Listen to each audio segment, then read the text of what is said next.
Қалайсыздар?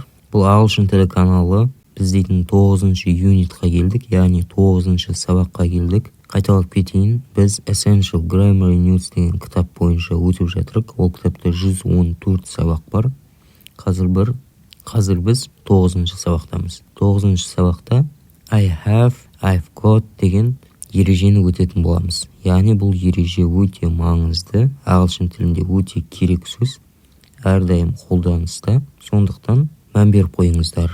Бұл ережені үйреніп алыңыздар, иншалла. Бірақ жаңа ережеге кірместен алдын сіздердің 1-2 минуттарыңызды алайын. Себебі сіздерге ағылшын тілінің үйренудегі қызықты да жеңілірек тәсілін ұсынғым келіп тұр. Ол паттерн тәсілі.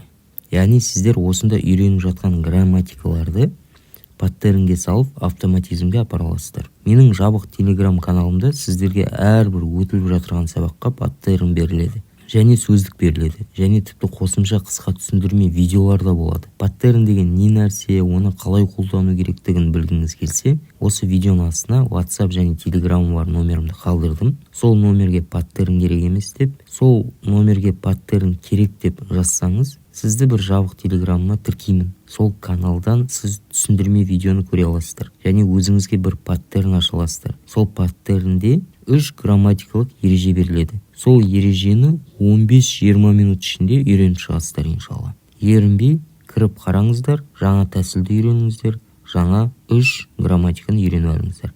Ал біз ары қарай сабағымызды жалғастырамыз. Ендеше жаңа сабаққа кірсек. I have, I've got. I have деген менде бар деген. I've got деген менде бар деген. Екеуі де бір мағына, бірақ ағылшын тілінде осылай екі түрлі қолданады. I have менде бар. Яғни ол көп, яғни қолданыста бар нәрсе. You can say I have or I've got, he has or he's got. Қарайық. I have менде бар деген. Мына картинкада қарайтын болсақ, I've got a headache. Менің басым ауырып тұр дейді. Менде бас ауруы бар. Егер де тіке аударатын болсақ, I've got a headache. Картинкада сөйтіп айтып тұр. I have менде бар. Мысалы, I have a car. Менде машина бар. We have бізде бар. We have a car. Бізде машина бар. You have a car. Сенде машина бар. They have a car. Оларда машина бар. Енді he-ға келетін болғанда, he, she, it, ол has болады. Has. He has a car. Ода машина бар. She has a car. Ода машина бар. Ана. It has a car. Ода машина бар. Немесе I have got деп айтуға болады. I have got a car. Менде машина бар. We have got a car. Бізде машина бар. You have got a car. Сенде машина бар. They have got a car. He has got a car. She has got a car. Ода машина бар. It has got a car. Ода машина бар. Short forms мен қысқаша түрі. I have got a car деп айтуға болады, немесе I've got деп айтуға болады. I've got a car. We've got a car. You've got a car. Сенде машина бар. They've got a car. Оларда машина бар. Мына жерде he's got. He's got a car. Ода she's got a car. Ода машина бар. It's got a car. Ода машина бар. Осылай бұл таблица осылай қолданады. Еш қиындығы жоқ деп ойлаймын. Енді мысалдарды қарап көрейік. I have blue eyes. Менің көзім көк дейді, көк түсті дейді. I have blue eyes. Немесе I've got blue eyes. Менің көзім көк деп I've got пен қолдануға болады. Tim has 2 sisters. Тимда 2 әпке бар, 2 қарындас бар немесе. Sister деп ағылшын тілінде әпкеге де немесе кішкентай сестренкаға да соны қолдана береді. Tim has 2 sisters. Немесе Tim has got деп айтуға болады. Tim has got 2 sisters. Тимда 2 әпке бар. Our car has 4 doors. Біздің машинада 4 есік бар дейді. Our car has car деген it болғандықтан ол has болады. Has 4 doors. Немесе our car has got 4 doors. Sarah isn't feeling well Сара жақсы сезініп тұрған жоқ өзін. She has a headache. Оның басы ауырып тұр. She has. She, he, it-тарға has-ды қолданады. Сондықтан has келіп тұр мына жерде. She has a headache. Немесе she's got a headache деп айтуға. Немесе she has got деп айтуға. Немесе алдындағы битте өткендей қысқа түрі she's got a headache. Оның басы ауырып тұр. Sarah isn't feeling well. She has a headache. Немесе Sarah isn't feeling well. She's got a headache деп айтуға. They like animals. Олар аңды жақсы көреді. They have a horse, 3 dogs and 6 cats.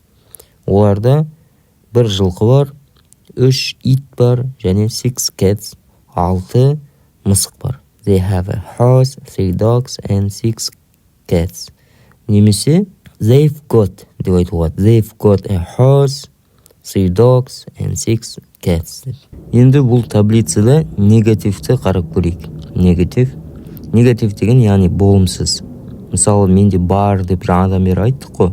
Енді менде жоқ деп қалай айту керек, соны үйренейік. I have not got бір нәрсе деп айтамыз. Немесе I haven't got. Қысқаша солай болады. We haven't got. Мысалы, ит жоқ болса бізде I haven't got a dog. We haven't got a dog. Бізде ит жоқ. You, сенде haven't got a dog. They, оларда haven't got a dog. He, she, itқа келгенде has not, қысқаша hasn't. He hasn't got a dog. She hasn't got a dog. It hasn't got a dog. Немесе it hasn't got 3 doors. Ода 3 есік жоқ. Мысалы, машинаны айтатын болсақ. Енді сұрақты қалай қоямыз? Question. Сұрақты қалай қоямыз? Қараңыздар. I have got болды ғой. I have got. Енді have пен I-ды екеуін орын ауыстыра қоямыз. Have I. Have деген I, we, you-дан кейін келетін болды ғой. Енді осы жолы керісінше артында тұрады. Have I got, have we got, have they got, has he got, has she got. Мысалы, has she got a pen? Ол дейді. Ода қалам бар ма? Has it got a car? Ода машина бар ма? Енді short answers. Қысқа жауаптар. Егер де біреу сондай сұрақтар қойса, yes, I have. Я, менде бар. Немесе yes, I haven't. Жоқ, менде жоқ. Я, менде жоқ. No, I haven't. Yes, we have. Бізде бар. Yes, you have. No, you haven't. No, they haven't. Yes, he has. Yes, she has. No, she hasn't. No, it hasn't. Yes, it has. Енді астындағы мысалдарды қарап көрейік. I've got a motorbike. Менде мотоцикл бар. But I haven't got a car. Бірақ менде машина жоқ. I haven't got. Немесе I haven't a car деп те айтуға болады. Tracy and Jeff haven't got any children. Tracy мен Jeff оларда балалар жоқ. Haven't got any children. But they have a career. Бірақ оларда карьера бар деген сияқты. It's a nice house. Бұл жақсы үй. But it hasn't got a garden. Бірақ оның шаруағы жоқ. It hasn't got a garden. Have you got a camera? Сенде камера бар ма? No, I haven't. Жоқ, менде жоқ. What have you got in your bag? Сенің сумкаңда не бар? Сенің сумкаңда не бар? What have you got in your bag? Nothing. Еш нәрсе жоқ. It's empty. Ол бос, пустой. Has Helen got a car? Helen'да машина бар ма? Yes, she has. Я, ода бар. Немесе yes, she has a car. Ода машина бар деп айтуға. Немесе yes, she has got a car деп айтуға. What kind of car has she got? Ода машинаның қандай түрі бар? Қандай машина бар яғни?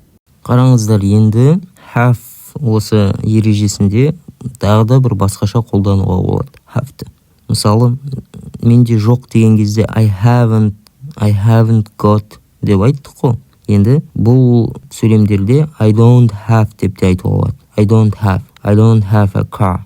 Менде машина жоқ. Сұрақ қойған кезде жаңа have you got a car деп үйренсек, онда do you have Do you have a car? Сенде машина бар ма деп солай да айтуға болады. Мысалдарға қарайтын болсақ, in negatives and questions you can also use do, does. Болымсызда және сұрақ белгілерінде, сұрақ қойған кезде сөйлемде do, does'ды қолдануға болады. Do, does. Мысалы, they don't have any children. Оларда бала жоқ, еш бала жоқ. They don't have. Осы сөйлеммен қолдану жеңілдірек сияқты деп ойлаймын. I don't have, she doesn't have, does she have деп сұрақтарды қойып. They haven't got any children. Міне скобкада they haven't got any children деп те айтуға болады. Немесе they don't have any children деп те айтуға болады. It's a nice house, but it doesn't have a garden. Бұл әдемі үй, but it doesn't have деп айтамыз. Жақшада it hasn't got a garden деп те қолдана аламыз. Немесе it doesn't have a garden деп қолдана аламыз. Does Helen have a car? Helen'да машина бар ма? Does Helen have a car? Немесе has Helen got a car деп айта аламыз. Has Helen got a car?